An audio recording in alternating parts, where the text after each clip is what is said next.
വിശുദ്ധ ലൂക്ക അറിയിച്ച സുവിശേഷം 14-ാം അധ്യായം 7 മുതൽ 10 വരെയുള്ള തിരുവചനങ്ങൾ. ക്ഷണിക്കപ്പെട്ടവർ പ്രമുഖ സ്ഥാനങ്ങൾ തിരഞ്ഞെടുക്കുന്നത് കണ്ടപ്പോൾ അവൻ അവരോടൊരു ഉപമ പറഞ്ഞു. ആരെങ്കിലും നിന്നെ ഒരു കല്യാണ വിരുന്നിന് ക്ഷണിച്ചാൽ പ്രമുഖ സ്ഥാനത്ത് കയറിയിരിക്കരുത്. ഒരുപക്ഷെ നിന്നേക്കാൾ ബഹുമാന്യനായ ഒരാളെ അവൻ ക്ഷണിച്ചിട്ടുണ്ടായിരിക്കും.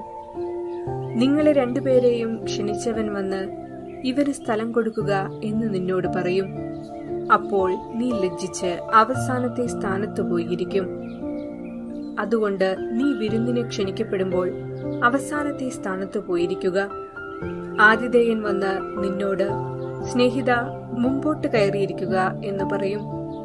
അപ്പോൾ നിന്നോടുകൂടെ ഭക്ഷണത്തിനിരിക്കുന്ന സകലരുടെയും മുൻപാകെ നിനക്ക് മഹത്വമുണ്ടാകും.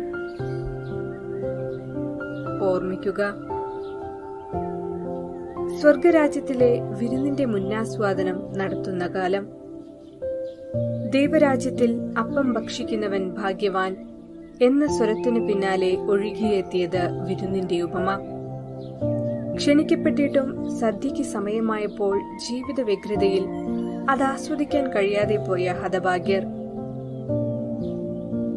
സമ്പത്തും കുടുംബ ബന്ധങ്ങളും സ്വർഗീയ യാത്രയ്ക്കുള്ള ഉപാധികളാക്കുന്നതിനു പകരം നിത്യജീവന്റെ പുണ്യവഴിയിൽ തടസ്സം സൃഷ്ടിക്കുന്ന അവസ്ഥ.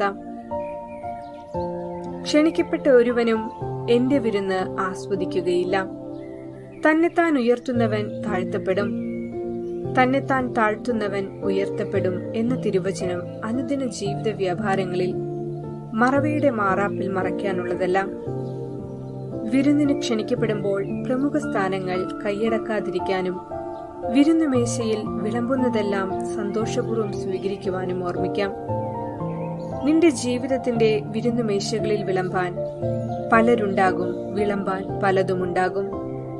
അവരിൽ പലരുടെയും സാന്നിധ്യവും അവർ വിളമ്പുന്ന വിഭവങ്ങളുടെ സ്വാദും നിനക്കിഷ്ടമുള്ളതാവണമെന്നില്ല.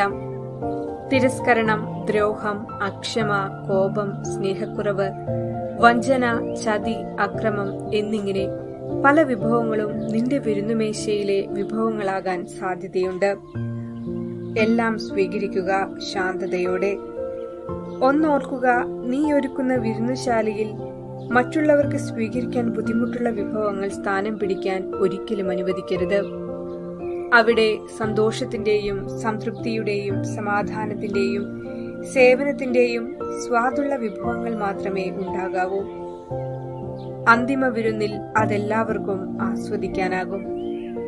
ഈ ബോധ്യവും വിശ്വാസവും നമ്മിലൂടെ മറ്റുള്ളവർക്കും ചൊരിയുവാൻ ഇടവരട്ടെ എന്ന് പ്രാർത്ഥിക്കാം.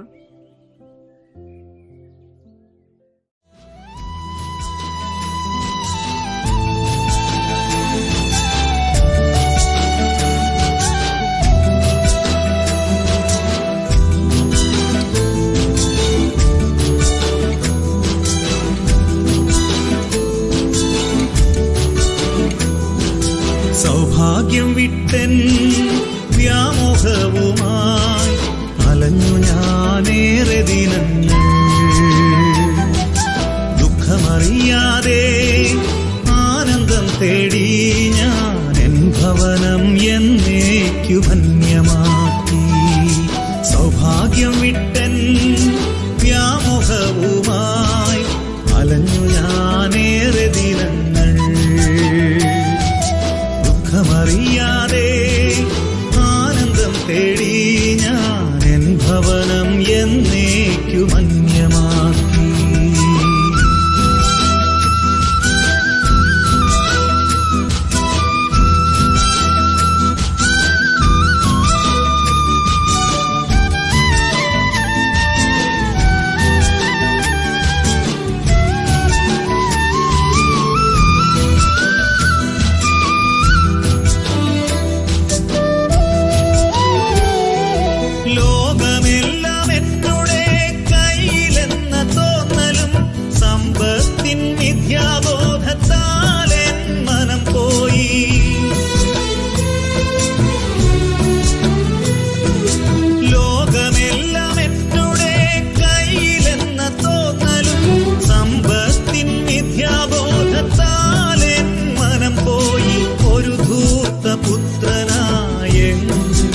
അലഞ്ഞു ഞാൻ ഒരു ധൂർത്ത പുത്രനായെങ്ങും അലഞ്ഞു ഞാൻ എൻ തെറ്റിൻ ഭാരം കണ്ടിടാതെ എൻ തെറ്റിൻ ഭാരം കണ്ടിടാതെ സൗഭാഗ്യം വിട്ടൻ വ്യാമോഹവുമായി അലഞ്ഞു ഞാനേറെ ദിനങ്ങൾ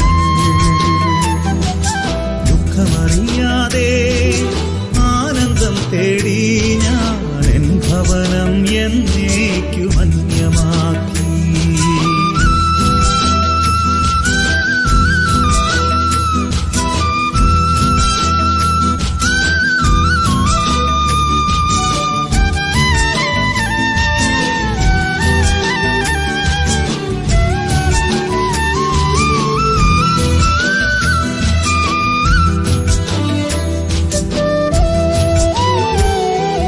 സമ്പത്തെല്ലാം പോയ നേരമേഘനായി ഞാൻ വിശപ്പിൻ ഭാരം താങ്ങുവാൻ കഴിയാതാ നേരം